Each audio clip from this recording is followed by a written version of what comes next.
Halo, perkenalkan nama saya Febri Setiawan. Saya dari Fakultas Sains Teknologi, jurusan Teknik Informatika, dengan NIM 2017-10036. Di sini saya ingin menjelaskan untuk UAS Data Warehouse dengan dosen pengasuh yaitu Kodiki Surya Dwi Putra, MKOM. Di sini saya diberikan 5 soal dan saya ingin menjawab untuk soal yang pertama. Dengan soal, jelaskan dengan menggunakan bahasa kalian sendiri gambar arsitektur dan komponen data warehouse di bawah ini. Jadi di bawah ini kita diberikan satu gambar, yaitu gambar arsitektur komputer dan beberapa komponen di dalamnya. Yang pertama saya ingin menjelaskan tentang operational data. Apa sih operational data itu sendiri? Jadi kalian bertanya-tanya apa sih operational data? Operational data adalah sumber data untuk data warehouse yang tersedia dari mainframe data operasional pada hierarki generasi pertama dan untuk database. Jadi operasional data itu bisa kita sebut yaitu sumber data untuk data warehouse nantinya. Yang kedua, ada operational data source atau kita sebut ODS. Apakah ODS itu sama-sama dengan operational data? Kalau menurut saya berbeda. Mengapa berbeda? Karena ODS itu merupakan suatu penyimpanan dari data operasional yang sekarang dan diintegrasikan untuk ke tahap analisis. Jadi, operational data source itu adalah mempersiapkan sumber data itu sendiri untuk diolah lebih lanjut dan dianalisis selanjutnya. Yaitu yang ketiga, kita ke load manager atau yang disebut kita front end component. Jadi load end manager itu tugasnya itu melaksanakan semua operasi yang terkait dengan proses extraction dan loading dari data ke data warehouse. Jadi load manager ini adalah proses di mana data tersebut diekstrak kemudian dilanjutkan ke tahap loading, atau kita dapat sebut load manager ini terdapat suatu proses ETL.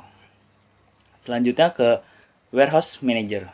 Warehouse manager ini melakukan semua operasi-operasi yang berhubungan dengan kegiatan manajemen data di dalam data warehouse. Jadi warehouse manager ini adalah sistem yang mengatur. Jadi beberapa fungsi operasional diatur oleh warehouse manager ini. Operasi yang terdapat di dalam warehouse manager ini adalah seperti analisa terhadap data untuk memastikan konsisten. Jadi tahap di mana dari operasional data source itu masuk ke load manager, dan dari load manager itu dimasukkan ke dalam warehouse manager. Yang kedua itu adalah transformasi, jadi penggabungan sumber data dari penyimpanan sementara ke dalam tabel-tabel dalam data warehouse itu sendiri. Yang ketiga adalah penciptaan indeks-indeks dan view berdasarkan tabel-tabel dasar. Yang keempat adalah backup dan mengarsip data. Jadi di dalam warehouse manager ini fungsinya atau tujuannya itu adalah membackup dan mengarsip data di dalam data warehouse. Yang kelima ada query manager. Tadi kita sudah dengar namanya front end komponen atau disebut load manager. Berikut adalah query manager yang kita dapat sebut komponen back end, yaitu melakukan operasi yang berhubungan dengan manajemen user query, atau operasi yang dilakukan oleh komponen ini termasuk mengarah query kepada tabel-tabel yang tepat. Jadi di query manager ini data tersebut dimasukkan ke dalam tabel-tabel yang tepat dengan query tersebut, biar tidak salah memasukkan data ke dalam query tersebut. Yang keenam adalah detail data. Detail data merupakan area di dalam data warehouse yang menyimpan data detail di dalam skema database. Jadi data-data detail ini disimpan di dalam detail data di dalam data warehouse itu sendiri.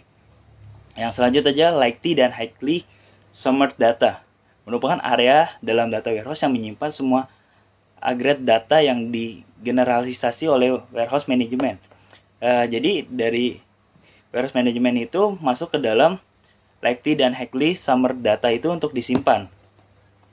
Yang selanjutnya adalah backup data, merupakan area dalam warehouse yang menyimpan data-data detail, ringkasan data yang fungsinya untuk mengarsip dan menyimpan data tersebut, supaya data tersebut dapat disimpan dengan aman.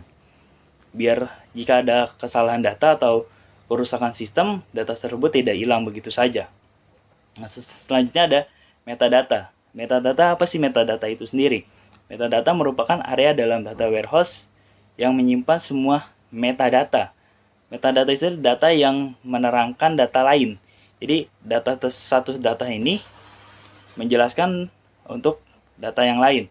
Di dalam metadata ini terdapat beberapa tujuan. Yang pertama adalah extraction dan loading metadata untuk mapping sumber data itu sendiri.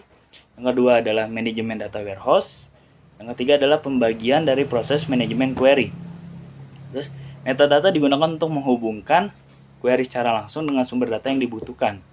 Dan yang terakhir adalah end user access tool, yaitu untuk menyediakan informasi kepada pengguna untuk mengambil keputusan strategis. Jadi end user access tool ini adalah menghubungkan antara user, pengguna, ke dalam data warehouse itu sendiri. Demikian pembahasan untuk nomor 1 dari saya. Saya akan melanjutkan untuk penjelasan soal nomor 2. Terima kasih. Selanjutnya saya ingin menjelaskan jawaban untuk soal nomor 2, yaitu berdasarkan bahasa yang kalian pahami, apa yang dimaksud dengan proses ekstrak pada ETL, atau yang kita dapat sebut extract transformation load. Jadi di dalam ETL itu sendiri terdapat 3 proses, yaitu proses ekstrak, proses transformasi, dan proses load. Jadi di dalam soal ini bertanya tentang apa yang dimaksud dengan proses ekstrak pada ETL. Jadi proses ekstrak pada ETL itu adalah tahap pertama dari sistem ETL. Jadi ekstrak itu sendiri merupakan proses memilih dan mengambil data dari beberapa sumber, dan kemudian data yang telah diambil itu akan diproses ke dalam proses selanjutnya, yaitu proses transformasi. Demikian jawaban saya untuk nomor 2. Saya akan melanjutkan jawaban saya untuk nomor 3. Terima kasih. Oke, selanjutnya saya akan menjawab untuk soal nomor 3, yaitu dalam dimensi model mengenai istilah user understandability, query performance, dan reliance to change.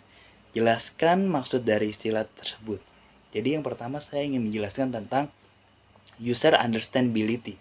Apa sih user understandability itu? Kalau menurut saya user understandability adalah kita dapat memahami setiap kebutuhan pengguna dalam mengoptimalkan pengambilan keputusan yang diambil dari sebuah query database. Jadi, user understandability itu adalah kita dapat memahami apa sih maunya user, apa sih kebutuhan user, sehingga kita dapat mengambil suatu tindakan atau keputusan yang tepat untuk kebutuhan user itu sendiri. Yang kedua adalah query performance. Apa sih query performance? Yaitu adalah untuk menganalisa setiap kerja dari query. Jika kerja dari query itu kurang baik, ya akan digantikan.